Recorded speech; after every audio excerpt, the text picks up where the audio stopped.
প্রধানমন্ত্রীর বগুড়া সফরের আরো খবর জানাতে আমাদের সঙ্গে যুক্ত হচ্ছেন সহকর্মী এস.এম. আবু সাইদ।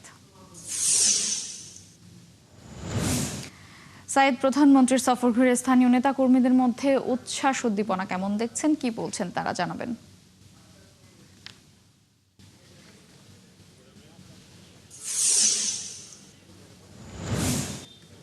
মৌটুসী, আপনাকে ধন্যবাদ।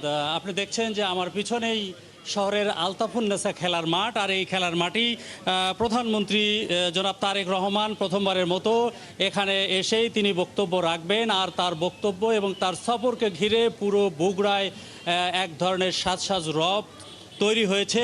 নেতাকর্মীরা বেশ উচ্ছ্বসিত। তারা আশা করছেন বিগত দিনে যে উন্নয়ন থেকে বগুড়াবাসী বঞ্চিত হয়েছিল, রাজনৈতিক বৈষম্যের শিকার হয়েছিল, সেখান থেকে বগুড়াবাসীর যে বৈধ পাওনা এবং সেই সমতা ফিরে পাবেন প্রধানমন্ত্রীর এই সফরের মধ্য দিয়ে।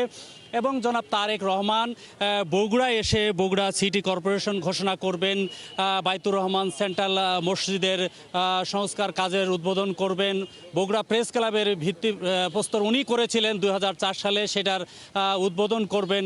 পাশাপাশি কৃষি কার্ড বিতরণ থেকে শুরু করে এই জাতীয় বেশ কিছু কর্মকাণ্ডে কিন্তু তিনি উদ্বোধন করবেন। এবং বগুড়ার বিএনপির নেতাকর্মীরা বলছেন যে তারেক রহমানের এই 20 বছরে পিছিয়ে পড়া বগুড়াকে এক গুচ্ছ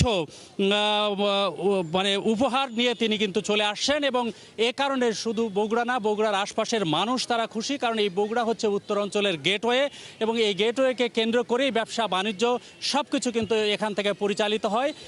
তাই দীর্ঘদিনের বঞ্চনা এই মুছে যাচ্ছে বা যাবে, সেই মাহেন্দ্রক্ষণের অপেক্ষায় আছে বগুড়াবাসী। আর তার সফরকে নির্বিঘ্ন করার জন্য ইতোমধ্যে প্রশাসনের পক্ষ থেকে সব ধরনের নিরাপত্তা ব্যবস্থা জোরদার করা হয়েছে।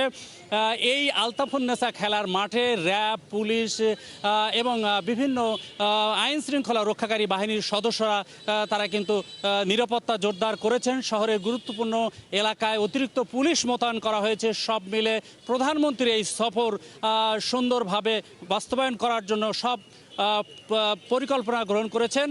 মৌটুসী, এই ছিল বগুড়ায় প্রধানমন্ত্রীর আগমন উপলক্ষে সর্বশেষ তথ্য।